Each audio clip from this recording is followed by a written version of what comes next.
இயேசு கிறிஸ்துவின் நாமத்தினாலே கர்த்தாவை சொல்லும் அடியேன் கேட்கிற நிகழ்ச்சிக்கு நான் மீண்டும் உங்களை வரவேற்கின்றேன். நாம் சேர்ந்து கர்த்தருடைய வார்த்தையை நாம் தியானிப்போம்.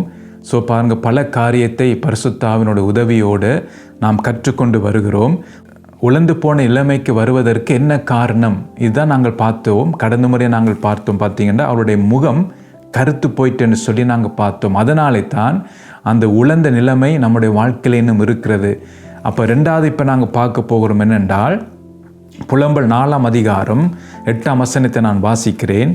இப்பொழுதோ அவளுடைய முகம் கரியிலும் கருத்து போயிற்று, வீதிகளில் அறியப்படார்கள், அவர்கள் தோல் அவர்கள் எலும்புகளோடு ஒட்டிக்கொண்டு காய்ந்த மரத்துக்கு ஒப்பாயிட்டுன்னு சொல்லி இங்கே நாங்கள் பார்க்கிறோம். அப்போ முதல் நாங்கள் பார்த்தோம், இப்பொழுது அவருடைய முகம் கரியிலும் கருத்து போயிட்டுன்னு சொல்லி பார்த்தோம். அந்த அர்த்தத்தை நாம் ஆவியானுடைய உதவியோடு நாம் தியானித்தோம். இன்றைக்கு நாங்கள் பார்க்க போகிறது ரெண்டாவது காரியம் பார்த்தீங்கன்னா, அதாவது இந்த எலும்புகள் உயிரடைவதற்கு எது தடையாக இருக்கிறது, அதான் நாங்கள் பார்க்க போகிறோம். ரெண்டாவது வீதிகளில் அறியப்படார்கள் என்று சொல்லி நாங்கள் பார்க்கிறோம். பாருங்கள், இதில் என்ன நாங்கள் பார்க்கிறோம் என்றால், பாருங்கள், இதில் அர்த்தம் என்ன அறிய முடியவில்லை என்றால், கிறிஸ்துவின் சாயலை பார்க்க முடியவில்லை. அதான் சொல்லப்படுகிறது. இவர்களை வெளியே பார்க்கும்போது அறிய முடியவில்லை. என்ன அறிய முடியவில்லை? கிறிஸ்துவின் சாயலை பாருங்கள், அப்படிப்பட்டவர்களுக்குள் பார்க்க முடியவில்லை. பாருங்கள், ஒரு வசனத்தை நான் உங்களுக்கு வாசிக்க விரும்புகிறேன், அப்போ தான் நாங்கள் அதை விளங்கிக் கொள்வோம். பிலிப்பியர் 3ஆம் அதிகாரம் 9ஆம் வசனத்தை நான் வாசிக்கிறேன். நான் கிறிஸ்துவை ஆதாயப்படுத்தி கொள்ளும்படிக்கும் நியாய பிரமாணத்தினால் வருகிற சுயநீதியை உடையவனாயிராமல் கிறிஸ்துவை பற்றும் விசுவாசத்தினால் வருகிறதும் விசுவாசம் மூலமாய் தேவனால் உண்டாயிருக்கிறதுமான நீதியை உடையவனாய் இருந்து கிறிஸ்துவுக்குள் இருக்கிறவன் என்று காணப்படும்படிக்கு என்று சொல்லி இங்கே நாங்கள் பார்க்கிறோம். பாருங்கள், நாம் இன்றைக்கு எல்லாரும் பார்த்தீங்கன்னா கிறிஸ்தவர்கள் என்று சொல்லுகிறோம், அல்லது ஆவிக்குரியவர்கள் என்று நாம் சொல்லிக் கொள்ளுகிறோம். ஆனால் நம்முடைய வாழ்க்கையை பார்க்கும்போது கிறிஸ்துவுக்குள் இல்லை. நம்முடைய வாழ்க்கை ஒரு நல்ல கிறிஸ்தவனாக நாம் காட்சி அளிக்கிறோம், ஒரு கிறிஸ்தவனாக செய்ய வேண்டிய நல்ல கடமைகளை நாம் செய்கிறோம். ஆனால் நம்முடைய வாழ்க்கை கிறிஸ்துவுக்குள் இல்லாமல் இருக்கிறது. பாருங்க, தேவன் நம்மிடத்தை எதிர்பார்க்கிற அந்த மாற்றங்கள், அந்த மனம் திரும்புதல், பாருங்கள், அது ஒன்று நம்முடைய வாழ்க்கையில் இல்லாமல் இருக்கிறது. ஏதோ ஞாயிற்றுக்கிழமை போகிறோம், வருகிறோம், ஊழியம் செய்கிறோம், பிரசங்கம் பண்ணுகிறோம், செய்ய வேண்டிய காரியங்கள் எல்லாம் செய்கிறோம். ஆனால் கர்த்தர் நம்மிடத்தை எதிர்பார்க்கிற அந்த மாற்றங்கள் பாருங்கள் இன்னும் நம்முடைய வாழ்க்கையிலே வராதபடிக்கு இருக்கிறது. பாருங்கள், மற்றவர்கள் நான் கிறிஸ்துவுக்குள் இருக்கிறேன் என்று எப்படி காண்பார்கள்? அதை நான் உங்களுக்கு காட்ட விரும்புகிறேன். அப்போ தான் பார்த்தீங்கன்னா நாம் அறிந்து கொள்ள முடியும். அப்போ கர்த்தர் நம்மிடத்தில் எதிர்பார்க்கிறார். பார்த்தீங்கன்னா அதான் அவர் சொல்லுகிறார், இயேசு கிறிஸ்து, நீங்கள் எனக்கு சாட்சிகளாக இருப்பீர்கள் என்று சொல்லி. அப்போ நீங்கள் சாட்சியாக இருக்க வேண்டும். அப்போ மற்றவர்கள் உலகத்தார் எங்களை பார்க்கும்போது கிறிஸ்துவின் சாயலை நம்மிடத்தில் பார்க்க வேண்டும். அப்போ நாம் ஞாயிற்றுக்கிழமை போய் வருவது பார்த்தீங்கன்னா ஒரு கிறிஸ்தவனாய நான் மாற முடியாது. ஞாயிற்றுக்கிழமை நான் போய் வருவதனாலே அப்போ நம்முடைய வாழ்க்கை கிறிஸ்துவுக்குள் இருக்க வேண்டும். நம்முடைய சுவாபங்கள் மாற வேண்டும், நம்முடைய பேச்சு மாற வேண்டும், நம்முடைய நடத்தை மாற வேண்டும், நம்முடைய எண்ணங்கள் சிந்தனைகளில் ஒரு மாற்றம் உண்டாக வேண்டும், எங்களுடைய கிரியைகளில் ஒரு மாற்றம் உண்டாக வேண்டும். அப்போ அதெல்லாம் பார்த்தீங்கன்னா கர்த்தர் இதுதான் நம்மிடத்தில் எதிர்பார்க்கிறார். அப்போ இதுதான் நாங்கள் பார்க்க போகிறோம். பாருங்கள், அப்போஸ்தலர் 11ஆம் அதிகாரம் 26ஆம் வசனத்தை நான் வாசிக்கிறேன். அவர்கள் ஒரு வருஷ காலமாய் சபையோடு கூடியிருந்து அநேக ஜனங்களுக்கு உபதேசம் பண்ணினார்கள். முதல் அந்தியோகியாவிலே சீஷர்களுக்கு கிறிஸ்தவர்கள் என்ற பெயர் வழங்கிற்று என்று சொல்லி இங்கே நாங்கள் பார்க்கிறோம். பாருங்கள், நமக்கு தெரிஞ்ச வசனம் தான், ஆனால் நாம் அதை சிந்திப்பது இல்லை. பாருங்கள், இங்கே என்ன சொல்லப்படுகிறது என்றால், ஒரு வருஷ காலமாக சபையோடு கூடியிருந்து, பாருங்கள், சபையோடு அவங்க இருக்கிறாங்க. பாருங்கள், அநேக ஜனங்களுக்கு உபதேசம் பண்ணினார்கள். பாருங்கள், முதல் அந்தியோகியாவிலே சீஷர்களுக்கு கிறிஸ்தவர்கள் என்ற பெயர் வழங்கிட்டு. அப்போ அந்த பட்டணத்திலே பாருங்கள், சபை அங்கே இந்த பட்டணத்தில் இருக்கிறது. அந்த சபையில் உள்ள மக்களுக்கு பார்த்தீங்கன்னா, அந்த சீஷர்களுக்கு பாருங்கள், அந்த பட்டணத்தார் என்ன பெயர் கொடுக்கிறார்களாம்? கிறிஸ்தவர்கள் என்று சொல்லி. இன்றைக்கு நாம் பாருங்கள், கிறிஸ்தவர்கள் என்று சொல்லி நாம் ஈஸியாக சொல்லுகிறோம். ஆனால் நம்முடைய வாழ்க்கை கிறிஸ்துவுக்குள் இருக்கிறதா? என்னுடைய பேச்சு கிறிஸ்துவுக்குள் இருக்கிறதா? என்னுடைய கிரியைகள் கிறிஸ்துவுக்குள் இருக்கிறதா? இன்றைக்கு மற்றவர்கள் நம்மை பார்க்கும்போது கிறிஸ்தவன் என்று சொல்லக்கூடிய விதமாக இருக்கிறதா? இன்றைக்கு நாம் சொல்லிக் கொள்கிறோம் ஆவிக்குரியவர் என்று சொல்லி, கிறிஸ்தவன் என்று சொல்லி நாம் சொல்லிக் கொள்கிறோம். ஆனால் மற்றவர்கள் பார்க்கத்தக்க விதமாக நாம் கிறிஸ்தவன் என்று அவர்கள் பார்க்கிறார்களா? அப்போ நாம் சொல்லாமலே அவர்கள் என்னுடைய கிரிகளினாலே அவர்களுக்கு அது தெரிகிறதா நான் கிறிஸ்தவன் என்று சொல்லி. பாருங்க, இன்றைக்கு பல பேரோடு நாங்கள் கிறிஸ்தவர்கள் சொல்லுகளோடு கதைச்சிங்கண்டா அவன் கிறிஸ்தவர் என்று நாம் அடையாளம் சொல்ல முடியாது. ஏன்னா அவங்களுடைய பேச்செல்லாம் உலகத்தாரை போலத்தான் இருக்கிறது. அப்போ நாம் கிறிஸ்தவனாய் இருந்தால் கிறிஸ்துவை குறித்து தான் நான் பேசுவேன். என்னுடைய வாழ்க்கையிலே கிறிஸ்து காட்சி அளிப்பார். என்னை பார்க்கும்போது கிறிஸ்துவை பார்க்கக்கூடிய விதமாக இருக்கிறது. பாருங்கள், அதில் என்ன நாங்கள் பார்க்குறோம் என்றால், அப்போஸ்தலர் 11:24 நாங்கள் வாசிக்கும்போது, அவன் நல்லவனும் பரிசுத்த ஆவியினாலும் விசுவாசத்தினாலும் நிறைந்தவனுமாய் இருந்தான். அநேக ஜனங்கள் கர்த்தரிடமாக சேர்க்கப்பட்டார்கள். பாருங்க, கர்த்தரிடத்தில் ஒரு கூட்ட ஜனம் சேர்க்கப்படுகிறது. ஆனால் இங்கே பர்னபா பார்த்து சொல்லும்போது பார்த்தீங்கன்னா, அவன் முதலாவது நல்லவனாய் இருந்தான், ரெண்டாவது பரிசுத்த ஆவியினாலும் விசுவாசத்தினால் நிறைந்தவனாய் இருந்தான். அப்போ அதனாலே பாருங்க, அநேக ஜனங்கள் பார்த்தீங்கன்னா கர்த்தரிடமாக சேர்க்கப்பட்டார்கள். பாருங்க, அப்போ பர்னபாவின் வாழ்க்கை பார்த்தீங்கன்னா கிறிஸ்துவுக்குள் இருந்தபடியினாலே பாருங்க அவன் நல்லவனாய் இருந்தான். அது மாத்திரமல்ல, பரிசுத்த ஆவியினாலும் விசுவாசத்தினாலும் அவன் நிறைந்தவனாய் இருந்தான். பாருங்க, அப்போ அவனுடைய வாழ்க்கையை பார்த்து இங்கே என்ன சொல்லுகிறது? அநேக ஜனங்கள் கர்த்தரிடமாக சேர்க்கப்பட்டார்கள். இன்றைக்கு பார்த்தீங்கன்னா நாம் இருக்கிற வீட்டிலே நம்முடைய வாழ்க்கையை பார்த்து பக்கத்து வீட்டுக்காரன் பார்த்தீங்கன்னா கிறிஸ்துவை அறிகிறானா? நாம் இருக்கிற அந்த வீதியிலே அல்லது அந்த வீட்டிலே பக்கத்து வீட்டுக்காரன் கிறிஸ்துவை காண்கிறானா? இன்றைக்கு பார்த்தீங்கன்னா கிறிஸ்தவர்களுக்கும் பக்கத்து வீட்டுக்காரன் பார்த்தீங்கன்னா சண்டை. பாருங்க, பல பிரச்சனைகள் இருக்கிறது. அப்போ என்னென்று பார்த்தீங்கன்னா, பக்கத்து வீட்டுக்காரன் தேவனை அறியாதவன் எப்படி என்னுடைய வாழ்க்கையை பார்த்து அவன் ரட்சிக்கப்பட முடியும்? பாருங்க, இங்கே ஆச்சரியமாக இருக்குது. நான் சும்மா வாசிச்சுட்டு போகிறோம். ஆனால் இங்கே பார்க்கும்போது பார்த்தீங்கன்னா பர்னபா பற்றி சொல்லும்போது பாருங்க, அநேக ஜனங்கள் கர்த்தரிடமாக சேர்க்கப்பட்டார்கள். அதுக்கு என்ன காரணம்? அநேக ஜனங்கள் கர்த்தரிடமாக சேர்க்கப்படுவதற்கு என்ன காரணம்? பர்னபா பற்றி சொல்லும்போது அவன் நல்லவனாக இருந்தான். அது மாத்திரமல்ல, பரிசுத்த ஆவியினாலும் விசுவாசம் நிறைந்தவனாக இருந்தான். அதான் பார்த்தீங்கன்னா பரிசுத்த ஆவியின் நிறைவு எவ்வளவு முக்கியம் என்று பாருங்க. இன்றைக்கு நாம் பரிசுத்த ஆவியின் நிறைவை நாம் எதுக்கு வாஞ்சிக்கிறோம் என்றால், பாருங்க, அந்நிய பாஷை பேசுவதற்கும் வரங்கள் கிரியை செய்வதற்கும் தான் பரிசுத்த ஆவியை நாம் நாடுகிறோம். பரிசுத்த ஆவியானவர் பார்த்து என்னுடைய வாழ்க்கையை மாற்ற வேண்டும், என்னுடைய வாழ்க்கையிலே கிறிஸ்துவின் சாயல் வர வேண்டும். ரட்சிக்கப்பட்ட என்னுடைய வாழ்க்கையிலே அந்த ஆதாமின் சாயல் என்னை விட்டு முழுவதும் போக வேண்டும். அதுக்கு பதிலாக கிறிஸ்துவின் சாயல் எனக்குள் வர வேண்டும். அப்போ அந்த வேலையை செய்கிறவர் பரிசுத்த ஆவியானவர். அப்போ நானும் நீங்களும் ஒவ்வொரு நாளும் பரிசுத்த ஆவியின் நிறைவுக்காக நாம் ஜெபம் பண்ண வேண்டும். இன்றைக்கு எப்படி உலக தேவைக்காக ஒவ்வொரு நாளும் ஜெபம் பண்ணுகிறோமோ, அதை விட பரிசுத்த ஆவியின் நிறைவுக்காக, ஆண்டவர் இன்றைய நாளிலும் உம்முடைய உன்னத பலத்தால் என்னை நிரப்பும். ஆண்டவனுடைய பேச்சு, என்னுடைய நடத்தை, என்னுடைய சிந்தனை, என்னுடைய செய்கை எல்லாவற்றிலும் அந்த உன்னத பலத்தால் என்னை நிரப்பும். ஆண்டவரே, ஆண்டவர் நீர் என்னை நடத்துவீராக. இந்த நாளிலும் எதை நான் பேச வேண்டும் என்று சொல்லி நீங்கள் ஆண்டவரை என்னை நடத்துங்க. நான் செய்ய வேண்டிய காரியங்களை ஆண்டவரை நீங்கள் ஆண்டவரை அதில் இருக்க வேண்டும். நீங்கள் என்னை நடத்த வேண்டும். அப்போ என்னுடைய வாழ்க்கையை ஆண்டவர் பரிசுத்த ஆவியினால் நிறைந்து நான் செயல்படும் போது என்னுடைய வாழ்க்கையை பார்த்து அவர்கள் கர்த்தரிடமாக திருப்பப்படுவார்கள். பாருங்கள், இது ஒரு சுவிசேஷம். பாருங்கள், அப்போ சுவிசேஷம் அறிவிக்க இது இப்படியாக நாம் சுவிசேஷம் அறிவிக்க முடியும். துண்டு பிரதி நாம் கொடுக்கலாம், நல்லது. ஆனால் இது பார்த்தீங்கன்னா இன்னும் நல்லது. நம்முடைய வாழ்க்கை அவர்களுக்கு சுவிசேஷமாக இருக்கும். அப்போ என்னுடைய வாழ்க்கையை பார்த்து அவங்க என்ன செய்வாங்க? கிறிஸ்துவிடத்தில் திரும்புவார்கள். இயேசுவை பார்த்து நான் சொல்ல தேவையில்லை, என்னுடைய வாழ்க்கையை அதை அவன் வெளிப்படுத்தும் அவனுக்கு. அப்போ அவன் பார்ப்பான், இவன்கிட்ட ஒரு வித்தியாசம் இருக்கிறது, இவனுடைய முகத்தில் ஒரு பிரகாசம் இருக்கிறது, இவனுடைய பேச்சில் ஒரு வித்தியாசம் இருக்கிறது, இவனுடைய செய்கையில் ஒரு வித்தியாசம் இருக்கிறது. அப்போ அவன் பார்த்து கர்த்தரிடத்தில் அவன் சேர்க்கப்படுவான். பாருங்க, இப்படி தான் சீஷர் அந்த நாட்களில் இருந்தார்கள். அதான் அங்கே பார்க்கும்போது அந்தியோகியாவிலே சீஷர்களுக்கு கிறிஸ்தவர்கள் என்ற பெயர் வழங்கப்பட்டது. பாருங்க, அந்தியோகியாவிலே சீஷர்களுக்கு கிறிஸ்தவர்கள் என்கிற பெயர் வழங்கிட்டுன்னு சொல்லி நாங்கள் பார்க்கிறோம். ஏன்னா அவங்களுடைய வாழ்க்கை அப்படி இருந்தது. அப்போ இதுதான் நம்முடைய வாழ்க்கையில் பார்த்தீங்கன்னா இருக்க வேண்டும்.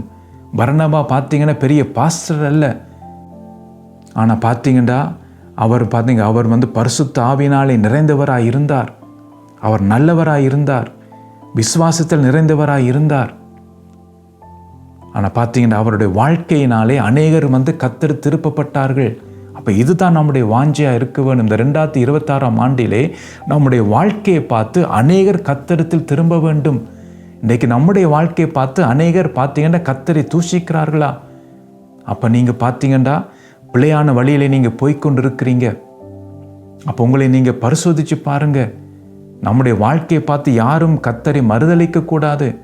நம்முடைய வாழ்க்கை மற்றவர்களுக்கு இடரலாக இருக்கக்கூடாது. நம்முடைய வாழ்க்கை மற்றவர்கள் கிறிஸ்துவை விட்டு பின்வாங்கி போகக்கூடாது. நம்முடைய வாழ்க்கையை பார்த்து அநேகர் கர்த்தரிடத்தில் திரும்ப வேண்டும். நம்முடைய வாழ்க்கையை பார்த்து நம்முடைய பிள்ளைகள் கர்த்தரிடத்தில் திரும்ப வேண்டும். அதுதான் நம் முக்கியம். அப்போ நாம் பார்த்தீங்கன்னா நம்முடைய வாழ்க்கையினாலே அநேகரை கிறிஸ்துவுக்காக நாம் ஆதாயப்படுத்திக் கொள்ள முடியும். பாருங்கள், இன்னொரு காரியத்தை நான் காட்ட விரும்புகிறேன். இன்றைக்கு நாம் யாரை நல்லவர் என்று சொல்லுகிறோம்? பாருங்கள், இங்கே ஆண்டவர் பரிசுத்த ஆவியானவர் பர்னபாவை சொல்லும்போது அவன் நல்லவன் என்று சொல்லி சாட்சி பெறுகிறார். பரிசுத்த ஆவியானவர் அவனை குறித்து எழுதி வைத்திருக்கிறார். என்னவா? அவன் நல்லவன் என்று சொல்லி, பரிசுத்த ஆவியினால் விசுவாசம் நிறைந்தவன் என்று சொல்லி இங்கே நாங்கள் பார்க்கிறோம். ஆனால் இன்னொரு பக்கம் பார்த்தீங்கன்னா நம்முடைய பார்வை ஒன்று இருக்கிறது. நம்முடைய மாம்ச ரீதியாக பல காரியத்தை நாம் பார்த்து அந்த மனிதனை பார்த்து நல்லவென்று நாம் சொல்லுவோம். ஏன்னா அவன் செய்கிற அந்த கிரியை வைத்து, அவன் செய்கிற அந்த உதவிகளை வைத்து நாம் என்ன சொல்லுவோம் என்றால் அவன் நல்லவன் சொல்ல, அந்த பிரதர் நல்ல பிரதர், அந்த சிஸ்டர் நல்ல சிஸ்டர்ன்னு சொல்லி அவங்க செய்கிற அந்த கிரியைகளை வைத்து நாம் சொல்ல முடியும். பாருங்கள், இப்படி ஒரு சம்பவத்தை உங்களை நான் காட்ட விரும்புகிறேன். அப்போஸ்தலர் 5ஆம் அதிகாரம் 2ஆம் வசனம். அது உங்களுக்கு தெரிஞ்ச வசனம் தான். அது தன் மனைவி அறிய அவன் கிரியத்திலே ஒரு பங்கை வஞ்சித்து வைத்து ஒரு பங்கை கொண்டு வந்து அப்போஸ்தலருடைய பாதத்தில் வைத்தான் என்று சொல்லி இங்கே நாங்கள் பார்க்கிறோம். பாருங்கள், யாரை குறித்த அனனியா சப்பிராளுடைய குறித்த காரியத்தை தான் இங்கே நாங்கள் எழுதப்பட்டிருக்கு. ஆவியான இதையும் எழுதி வைத்திருக்கிறார். பாருங்கள், இவங்கள ஒரு விசுவாசி குடும்பம். பாருங்கள், ஆண்டவரை தேட ரட்சிக்கப்பட்ட குடும்பம். பாருங்கள், இந்த நாட்களிலே பார்த்தீங்கன்னா எல்லாரும் தங்களுடைய காணி ஆட்சிகளை விற்று அது அப்போஸ்தலருடைய பாதப்படியில் வைக்கிறார்கள். பாருங்கள், அப்போஸ்தலர் சொல்லவில்லை நீங்கள் எல்லாம் உங்களுடைய காணியை வைத்து இப்போ சொல்கிற மாதிரி பாருங்கள் எல்லாத்தையும் விட்டு இங்கே கொண்டு வாங்கன்னு சொல்ல இல்லை. அவங்களாகவே பார்த்தீங்கன்னா ஆண்டவரை அவர்கள் ரட்சிக்கப்பட்டபடினாலே, கர்த்தர் மேல் அன்பு வைத்திருந்தபடினாலே, அந்த சந்தோஷத்தினாலே பாருங்கள் அந்த தாகம் வாஞ்சையினாலே அவர்கள் என்ன செய்கிறார்கள்? உலக காரியங்களை அவங்க வெறுத்தபடினாலே அவங்களுக்கு இருக்கிற அந்த சொத்து, அவங்களுக்கு இருக்கிற அந்த காணி அதெல்லாம் என்ன செய்தாங்கன்னு சொன்னால் விட்டுட்டு அது அப்போஸ்தலர் பாதப்படியிலே அவர்கள் வைக்கிறார்கள். அப்போ அனனியா சப்பிராள் பார்க்கும்போது எல்லா குடும்பமும் எல்லாரும் சேர்ந்து அவங்களுடைய காணி ஆட்சிகளை விற்கிறார்கள். அவங்க எல்லாரும் கொண்டு வந்து அப்போஸ்தலர் பாதப்படியில் வைக்கிறார்கள். அப்போ நாங்களும் ஒன்றும் கொடுக்காவிட்டால் பாருங்கள் நமக்கு ஒரு வெட்கக்கேடாக இருக்கும். இன்றைக்கு அநேகர் பார்த்தீங்கன்னா மக்கள் பார்க்கத்தக்க விதமாகத்தான் பல காரியத்தை செய்கிறார்கள். உங்களுக்கு தெரியும், வேத பாரகர் பரிசேயர் எல்லாரும் பார்த்தீங்கன்னா மக்கள் பார்க்கத்தக்க விதமாக நீண்ட ஜெபம் பண்ணுவது, நீளமான அங்கிகளை போட்டு போவது, அப்போ மற்றவங்க பார்க்கத்தக்க விதமாக தான் அநேக கிறிஸ்தவ வாழ்க்கையை வாழ்கிறார்கள். ஆண்டவர் என்னை பார்க்குறாரு என்று அதை குறித்து சிந்திக்க மாட்டாங்க. மற்றவங்க பார்க்கும்போது இவர் நல்ல பிரதர் என்று சொல்ல வேண்டும். மற்றவங்க பார்க்கும்போது இது நல்ல ஒரு குடும்பம் என்று சொல்ல வேண்டும். மற்றவங்க பார்க்கும்போது இவங்க நல்ல பிள்ளைகள் என்று சொல்ல வேண்டும். அப்போ அதற்காகத்தான் மற்றவர்கள் பார்க்கத்தக்க விதமாகத்தான் இன்றைக்கு உடையை அணிவது, மற்றவங்க பார்க்கத்தக்க விதமாகத்தான் இன்றைக்கு பார்த்தீங்கன்னா தான தர்மங்கள் செய்வது, காணிக்கை கொடுப்பது, தசமாகம் கொடுப்பது, இப்படி பல காரியங்கள் எல்லாம் மற்றவங்க பார்க்க வேணும் என்பதற்காகத்தான். பாருங்கள், மற்றவங்க குறை நினைப்பாங்க, மற்றவங்க ஒரு மாதிரி கதைப்பாங்க. அது அடிப்படையில் தான் இன்றைக்கு பல பேர் என்ன செய்கிறார்கள்? கர்த்தருக்கென்று காரியங்களை செய்கிறார். அதே போல தான் அனனியா சப்பிராள் யோசிச்சுப்பாங்க. பாருங்கள், எல்லாரும் பார்த்தீங்கன்னா எல்லாரும் தங்களுடைய காணியாட்சியை விற்று அது அப்போஸ்தலருக்கு கொடுக்குறாங்க. அப்போ நாமும் கொடுக்காவிட்டால் நமக்கு ஒரு கெட்ட பெயர் உண்டாகும். மற்றவங்க கேட்பாங்க, நீங்கள் ஒன்றும் விற்க இல்லையா, நீங்கள் ஒன்றும் கொடுக்க இல்லையான்னு சொல்லி அவங்க கேட்பாங்க. அப்போ நாம் அதுக்கு நாம் வெட்கப்பட்டு தலை குனிந்து நிற்போம். அதனால் நாம் என்ன செய்வோம் என்றால் அத்தங்க சொல்லப்படுகிறது, தன் மனைவி அறிய அவன் கிரியத்திலே ஒரு பங்கை வஞ்சித்து வைத்து விற்க விருப்பம் இல்லை, ஆனால் மற்றவங்க கேட்பாங்களே, அதனால் அவங்களோட வாயை அடைக்க வேணும் என்பதற்காக மற்றவர்களை பார்த்து இவங்களும் பாருங்க, வித்து எல்லாத்தையும் அப்போஸ்தலர் பாதப்படி வைத்தாங்கன்னு சொல்லி இவங்கள் நல்ல பெயர் பெறுவதற்காக அவங்க என்ன செய்கிறாங்கன்னா, அவங்க வீட்டில் பிளான் போட்டு அதை மனைவி தெரியத்தக்க 2 பேரும் பிளான் போட்டு பாருங்க அந்த காணியை அவங்க விற்கிறாங்க. ஆனால் ஒரு பங்கை தங்களுக்கென்று வைத்து மற்ற பங்கை அவங்க என்ன செய்கிறாங்க, அப்போஸ்தலர் பாதப்படியிலே அவர்கள் வைக்கிறார்கள். அதான் பார்த்தீங்கன்றால் 5:3 சொல்லுகிறது, பேதுரு அவனை நோக்கி, அனனியாவே, நிலத்தின் கிரயத்தில் ஒரு பங்கை வஞ்சித்து வைத்து பரிசுத்த ஆவியிடத்தில் பொய் சொல்லும்படி சாத்தான் உன் இருதயத்தை நிரப்பினது என்ன? பாருங்க, இன்றைக்கு இதான் சத்துரு செய்கிற காரியங்கள்.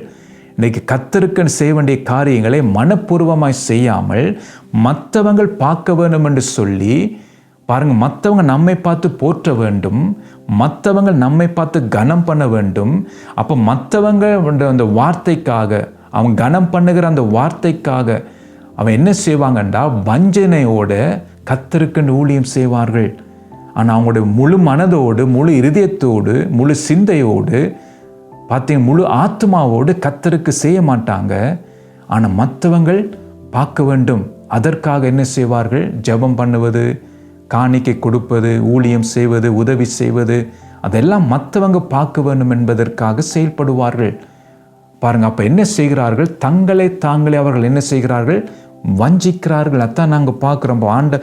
ஆவியானவர் பாருங்க எழுதி வச்சிருக்கிறார், பரிசுத்த ஆவியினிடத்தில் பொய் சொல்லும்படி சாத்தான் உன் இருதயத்தை நிரப்பினது என்ன என்று சொல்லி இங்கே நாங்கள் பார்க்கிறோம். பாருங்க, அப்போ இன்றைக்கு பார்த்தீங்கன்னா அவர்கள் மற்றவங்கள் பார்க்க வேண்டும் என்பதற்காக செய்த அந்த காரியத்தை பாருங்க, அவங்க என்ன நினைக்கவில்லை என்றால் ஆவியானவர் பார்க்கிறார், தேவன் பார்க்கிறார்.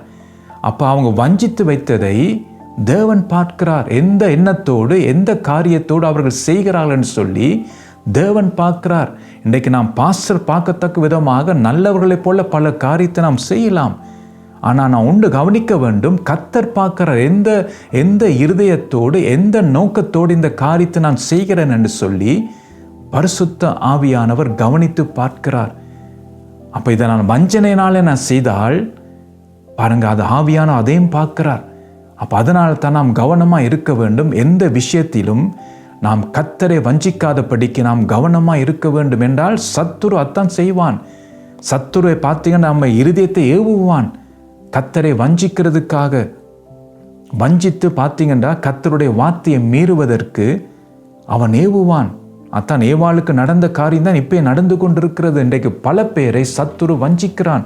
பல ஊழியக்காரர்கள், பல பிரசங்கிமார்கள், சபை நடத்துகிற தலைவர்கள், இன்றைக்கு எல்லாரும் இந்த வஞ்சனையில விழுந்து விடுகிறார்கள்.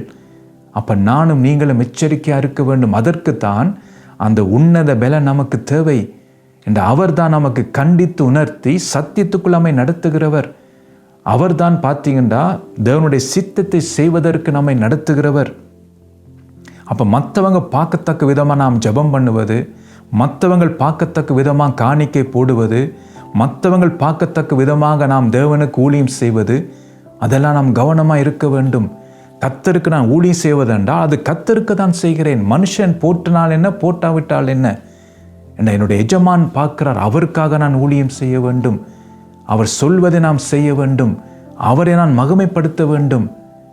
இன்றைக்கு மனுஷன் நம்மை மகிமைப்படுத்துகிறான் இல்லையா, அது நமக்கு முக்கியம் இல்லை. கர்த்தர் நம்மை மகிமைப்படுத்த வேண்டும். உண்மை உத்தமான ஊழியக்காரன் கர்த்தர் நம்மை பார்த்து சொல்ல வேண்டும். இன்றைக்கு மனுஷன் இதை நம்மை பார்த்து சொல்ல வேண்டும் என்று சொல்லி தான் இன்றைக்கு அநேகர் இன்றைக்கு மனுஷருக்கு பின்னால் போய்கொண்டிருக்கிறார்கள். இன்றைக்கு தங்களை கனம் பண்ண வேண்டும் என்று சொல்லி அநேகர் மனுஷருக்கு பிரியமாய் நடக்கிறார்கள். ஆக நாம் கவனமாக இருக்க வேண்டும். இதாலே நாம் என்ன செய்கிறோம் என்றால் நாம் வஞ்சிக்கிறோம். இந்த காரியத்திலே ஒரு வசனத்தை உங்களுக்கு நான் வாசிக்க விரும்புகிறேன். 1 சாமுவேல் 16ஆம் அதிகாரம் 7ஆம் வசனம். கர்த்தர் சாமுவேலை நோக்கி, நீ இவனுடைய முகத்தையும் இவனுடைய சரீர வளர்ச்சியையும் பார்க்க வேண்டாம். நான் இவனை புறக்கணித்தேன். மனுஷன் பார்க்கிறபடி நான் பாரேன். மனுஷன் முகத்தை பார்ப்பான், கர்த்தரோ இருதயத்தை பார்க்கிறார் என்றார். பாருங்க, அப்ப கர்த்தருடைய பார்வை வித்தியாசம், ஆனால் மனுஷனுடைய பார்வை வித்தியாசம். அப்போ நாம் கர்த்தருடைய பார்வைக்கு தான் நாம் ஊழியம் செய்கிறோம். அப்போ நம்முடைய ஜெபம் கர்த்தருடைய பார்வைக்கு முன்பாக இருக்க வேண்டும். அப்போ என்னுடைய வேத வாசிப்பு கர்த்தர் பார்க்கிறார் என்ற அந்த பயத்தோடு நாம் செய்ய வேண்டும். இன்றைக்கு பாருங்கள், பெற்றோர் பார்க்கிறார்களே, பாருங்கள் பாஸ்டர் கேட்பாரே அல்லது அந்த ஊழியக்காரன் கேட்பாருன்னு சொல்லி அதற்காக நாம் எதையும் செய்யக்கூடாது. அப்போ கர்த்தர் பார்க்கிறார் நம்முடைய காரியங்களை. நாம் வேதம் வாசிக்கிறதா இருந்தாலும் கர்த்தர் பார்க்கிறார். எதற்காக நான் வேதத்தை வாசிக்கிறேன்னு சொல்லி கர்த்தர் பார்க்கிறார். அதான் ஆண்டவர் சொல்லுகிறார், நான் இவனை புறக்கணித்தேன்னு சொல்லுவார். ஏண்டா சாமுவேலுடைய பார்வையிலே பார்த்தீங்கன்னா அவன் அந்த மாதிரி பார்த்தீங்கன்னா நல்ல பலசாலியாக இருந்த உடனே சாமுவேல் நினைத்தான் இவன் தான் ராஜாவாக இருக்கலாம்னு சொல்லி தாவீதுடைய அண்ணனை பார்த்து. ஆனால் இங்கே நான் ஆண்டவர் என்ன சொல்லி, இவனை நான் புறக்கணித்தேன்.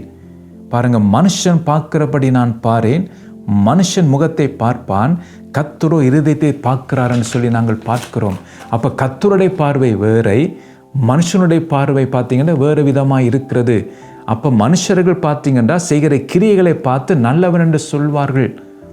அதான் நாங்கள் பார்க்குறோம். அப்போ அனனியா சப்பலுடைய கிரியை மனுஷங்க பார்க்கும்போது பார்த்து அவங்க நல்லவங்கன்னு சொல்லியிருப்பாங்க. அவங்களும் விற்று அந்த காணியை கொடுக்குறாங்க. ஆனால் கர்த்தர் பார்த்தார். வஞ்சித்த விஷயம் பாருங்க, சபைக்கு விசுவாசிகள் தெரியல. ஆனால் ஆவியானவர் பேதுருக்கு வெளிப்படுத்தினார் அவங்க வீட்டுக்குள் மறைவுக்குள் செய்த காரியங்களை. அப்போ நானும் நீங்களும் இதில் கவனமாக இருக்க வேண்டும். பாருங்கள், தேவன் இருதயத்தை பார்க்கிறார் என்று நாங்கள் பார்க்கிறோம் இந்த காரியத்திலே. ஸோ ஒரு வசனத்தை நான் காட்ட விரும்புகிறேன். இதை நீங்கள் அறிந்து கொள்வதற்காக லூக்கா எழுதின சுவிசேஷம் 21ஆம் அதிகாரம் 1-4 வசனங்களை வாசிக்கிறேன். அவர் கண்ணேறிட்டு பார்த்தபோது ஐஸ்வர்யவான்கள் காணிக்கை பெட்டியிலே தங்கள் காணிக்கைகளை போடுகிறதை கண்டார். ஒரு ஏழை விதவை அதில் 2 காசை போடுகிறதையும் கண்டு, இந்த ஏழை விதவை மற்றெல்லாரை பார்க்கிலும் அதிகமாய் போட்டாள் என்று மெய்யாகவே உங்களுக்கு சொல்லுகிறேன். அவர்கள் எல்லாரும் தங்கள் பரிபூர்ணத்திலிருந்து எடுத்து தேவனுக்கென்று காணிக்க போட்டார்கள். இவளோ தன் வறுமையிலிருந்து தன் ஜீவனுக்கு உண்டானதெல்லாம் போட்டுவிட்டாள் என்றார் என்று சொல்லி இங்கே நாங்கள் பார்க்கிறோம். பாருங்கள், அப்போ மனுஷனுடைய பார்வையின்படி ஐஸ்வர்யவான்கள் தான் அதிகமாய் போட்டார்கள் என்று அதான் சொல்லப்படுகிறது. அப்போ நாம் அத்தான நாங்கள் பார்க்குறோம். எங்களுடைய பார்வையின்படி யார் அதிகமாக தசமாக போடுவார்களோ அவர்களோடு நாம் என்ன செய்வோம், நல்லா பார்த்தீங்கன்னா அன்பாய் பழகுவோம் என்று அவர்கள் அதிகமாய் போடுகிறார்கள். அப்போ எப்படியாவது அவர்களை பிடித்து வைத்திருக்க வேண்டும், சபைக்கு அவர்கள் தான் உதவியாக இருப்பார்னு சொல்லி நம்முடைய பார்வை பார்த்தீங்கன்னா அதுதான் பார்க்கும். யார் அதிகமாய் போடுவார்களோ அவர்களைத்தான் நாம் பிடித்து கொண்டிருப்போம். பாருங்க, ஆனால் இயேசுவின் பார்வை பார்த்தீங்கன்னா அந்த விதவை மேல் இருந்தது. அதான் சொல்லப்போ அவத்தான் அதிகமாக போட்டாள்னு சொல்லி இயேசுவின் பார்வை இருக்கிறது. அதான் நாங்கள் பார்க்குறோம். அப்போ யாரை நாம் நல்லவரென்று நாம் சொல்லுகிறோம் பாருங்க. அப்போ அதிகமாய் போடுறவர்களை பார்த்து நாம் நல்லவரென்று சொல்லுவோம், ஐஸ்வர்யமான்களை பார்த்து.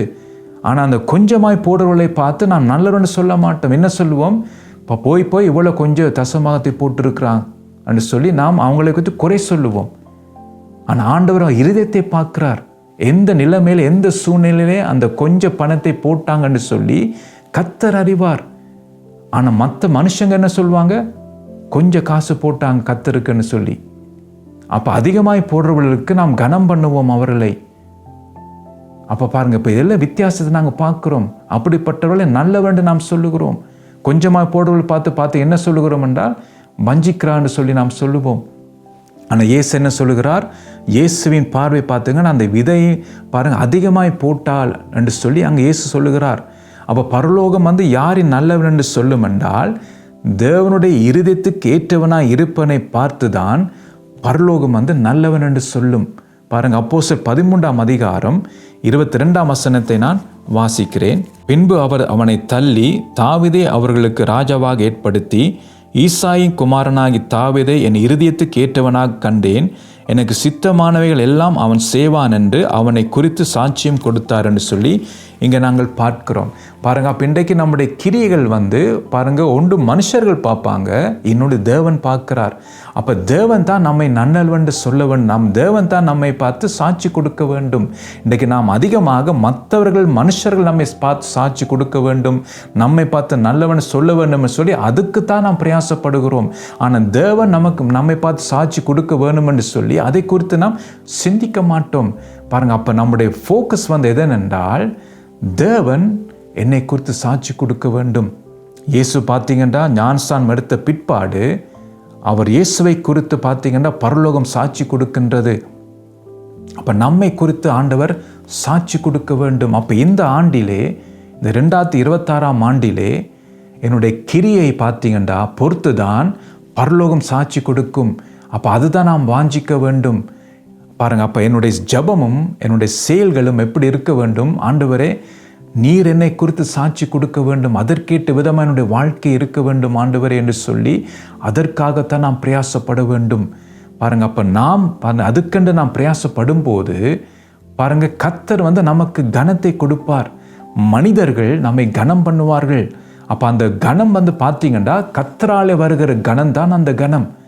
அவர்கள் கனம் பண்ணுவார்கள் பாருங்கள். மோசேயை பார்த்தீங்கன்னா பார்க்கும்போது ஜனங்கள் எல்லாரும் மோசேக்கு பயந்திருந்தார்கள் என்ற அந்த கனம் பாருங்கள், தேவனாலே உண்டான கனம் அது என்ற எல்லாரும் மோசேக்கு பயந்திருந்தார்கள் இஸ்ரவேல் ஜனங்கள் எல்லாரும் என்ற அந்த கனத்தை கொடுத்தது யாரு பாருங்க? தேவன் அந்த கனத்தை கொடுத்தார். அதே போல தான் நானும் நீங்களும் கர்த்தருக்கு பிரியமாய் நாம் நடக்கும்போது, அவருடைய சித்தத்தை செய்ய வேண்டும் என்று அதற்காக நாம் பிரயாசப்படும் போது, அவருடைய வார்த்தைக்கு கீழ்ப்படிந்து நடக்கும்போது, எஜமான் என்ன சொல்லுகிறாரோ அதை நான் செய்யும் போது அவர் என்ன செய்வார் என்றால், மற்றவர்கள் என்னை கனம் பண்ணத்தக்க விதமாக கர்த்தர் அந்த உயர்வை எனக்கு தருவார். அப்போ அதுதான் நாம் செய்ய வேண்டும். மனுஷர் நம்மை கனம் பண்ண வேண்டும், அதற்காக நாம் ஓடக்கூடாது. இந்த கர்த்தராலே பார்த்தீங்கன்னா அது நமக்கு கொடுக்கப்படும் அந்த கனம். மற்றவர்கள் நம்மை கனம் பண்ணுவார்கள், அது கர்த்தர் செய்ய வேண்டும். நாமாவே ஓடி போகக்கூடாது அந்த காரியத்தை. அப்படி நாம் போனோம் என்றால் அது பார்த்தீங்கன்னா ஒரு விபரீதமாக இந்த காரியங்கள் முடியும். அதை இங்கே நாங்கள் பார்க்கிறோம் பாருங்கள். அப்போ பர்னபாவை பார்க்கும்போது அவன் நல்லவன் என்று சொல்லி சாட்சி பெற்றான். அது யார் அந்த சாட்சி கொடுத்தா என்றால் பரிசுத்த ஆவியானவர். அவர் அதெல்லாம் எழுதி வைத்திருக்கிறார்.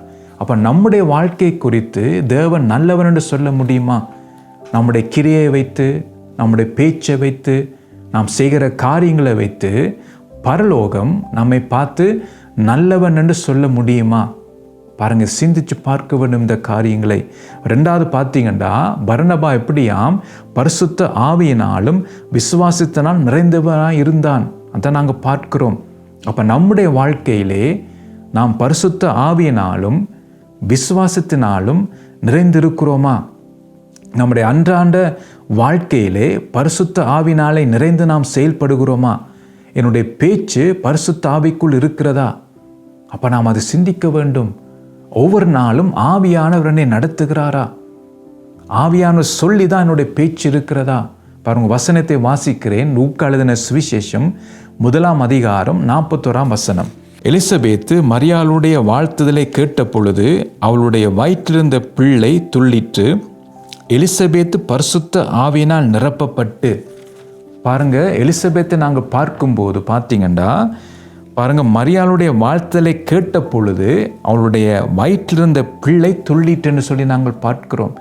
அப்போ உடனே பார்த்தீங்கன்னா எலிசபேத்து தன்னுடைய மாம்ச வார்த்தையை நான் பேசவில்லை, ஆவியானவர் பார்த்தீங்கன்னா எலிசபேத்தை நிறைத்து, அதை சொல்லப்படுகிறது எலிசபேத்து பரிசுத்த ஆவியினாலே நிரப்பப்பட்டு பாருங்க அவள் பார்த்தீங்கன்னா பேசுகிறாள். அப்போ இன்று நம்முடைய பேச்சு எப்படி இருக்கிறது? அப்போ நான் வந்து பிரசங்கம் பண்ணும்போது பரிசுத்த ஆவியினாலே நிறைந்து நான் பிரசங்கம் பண்ணுகிறேனா, அல்லது என்னுடைய ஞானத்தையும் என்னுடைய அனுபவத்தையும் வைத்து நான் பிரசங்கம் பண்ணுகிறேனா? அப்போ பரிசுத்த ஆவியினாலே நிறைந்து பிரசங்கம் பண்ணும்போது ஆவியானவர் அந்த வார்த்தை மூலமாக ஜனங்களுக்கு விடுதலை கொடுப்பார். ஏன்னா அந்த வார்த்தை அவனுடைய இருதயத்துக்குள் உட்புகும். அதான் நாங்கள் பார்க்குறோம். அப்போ எலிசபேத்து பரிசுத்த ஆவியில் நிறைந்து நாங்கள் பார்க்கிறோம். உடனே அவள் பேசுகிறாள். பாரு, இன்னொரு வசனத்தை வாசிக்கிறேன். அதே லூக்கா எழுதின சுவிசேஷம் 1ஆம் அதிகாரத்திலே 67ஆம் வசனத்தை வாசிக்கிறேன். அவனுடைய தகப்பனாகிய சகரியா பரிசுத்த ஆவியினாலே நிரப்பப்பட்டு தீர்க்க தரிசனமாக. பாருங்க, அப்போ தீர்க்க தரிசனம் இன்றைக்கு பல பேர் சொல்லுகிறார்கள். இந்த 2026ஆம் ஆண்டு தொடங்கினா பார்த்தீங்கன்னா யூடியூப்பில் பார்த்தீங்கன்னா பாருங்க, தீர்க்க தரிசனம் 2026ன்னு சொல்லி அதிகமாக நான் பார்க்கக்கூடிய விதமாக இருக்கிறது. அப்போ இதெல்லாம் பரிசுத்த ஆவியினாலே நிறைந்து அவர்கள் தீர்க்க தரிசனம் உரைக்கிறார்களா? அது ஒரு கேள்வி. அப்போ தீர்க்க தரிசனம் உரைக்கிற வேணுமென்றால் பரிசுத்த ஆவியினாலே நிறைந்து நாம் தீர்க்க தரிசனம் உரைக்க வேண்டும் என்ற ஆவியானவர் தான் நாம் சொல்ல வேண்டியதை சொல்லுவார். நாம் பேச வேண்டும், என்ன பேச வேண்டும் என்று சொல்லி. அப்போ அது எல்லாமே இந்த ஆண்டிலே 2026ஆம் ஆண்டிலே நாம் எல்லாரும் எல்லா விஷயத்திலும் ஆவியானவராலே நிரப்பப்பட்டு நாம் பேச வேண்டும். அதுதான் முக்கியம். என்னுடைய ஜெபம் பார்த்தீங்கன்னா ஆவினாலே நிறைந்ததாக இருக்க வேண்டும். ஆவினாலே நான் ஜெபம் பண்ண வேண்டும். அப்போ நாம் இதுவரைக்கும் ஒரு பழக்கப்பட்ட ஜெபங்களை நாம் செய்து கொண்டு வந்திருக்கலாம். ஆனால் நீங்களும் ஆவினாலே நிறைந்து நாம் ஜெபம் பண்ண வேண்டும் இந்த ஆண்டிலே. அடுத்து பார்த்தீங்க, கர்த்தருடைய வார்த்தையை நாம் வாசிக்கும் போது நாம் எல்லாரும் அவனுடைய வார்த்தையை வாசிக்கிறோம். அதை எப்படி வாசிக்கிறோம்? ஒரு பழக்கப்பட்ட ரீதியில் நாம் வாசிக்கிறோமா, அல்லது மனசாட்சி குத்துமேன்னு சொல்லி நாம் வேதத்தை வாசிக்கிறோமா, அல்லது ஆவினாலே நிறைந்து நாம் வேதத்தை வாசிக்கிறோமா?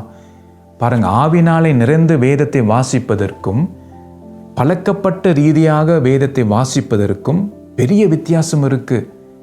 நான் பழக்கப்பட்ட ரீதியில் நீங்கள் வாசித்தா அது வெறும் வசனமாகத்தான் இருக்கும், ஒரு மாற்றமும் வராது. ஒருவேளை அறிவு பெருகும், அந்த வேத அறிவு இருக்கலாம், ஆனால் வாழ்க்கை மாறாது. இன்றைக்கு நாம் எல்லாரும் கிறிஸ்தவர்கள் சொல்லுகிறோம், பல பேர் வேதத்தை வாசிக்கிறோம், ஆனால் நம்முடைய வாழ்க்கையிலே மாற்றம் வந்திருக்கா? அறிவு பெருத்திருக்கும், வேத அறிவு இன்றைக்கு பல பேருக்கு இருக்குது, ஆனால் வாழ்க்கை மாறி இருக்கா?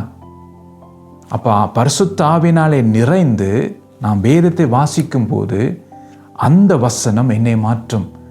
அந்த வசனம் எனக்குள் கிரியை செய்யும். அப்போ அந்த வசனத்தின்படி என்னுடைய வாழ்க்கை இருக்கும். பாருங்க, அத்தான் கர்த்தருடைய வார்த்தை செய்கிற காரியம். அத்தான் சத்தியத்தை அறிவீர்கள், சத்தியம் உங்களை விடுதலையாக்கும் என்று சொல்லி நாங்கள் பார்க்கிறோம். அப்போ பரிசுத்த ஆவியினாலே நிறைந்து நான் வேதத்தை வாசிக்கும் போது ஒவ்வொரு நாளும் என்னுடைய வாழ்க்கையிலே மாற்றம் உண்டாகும்.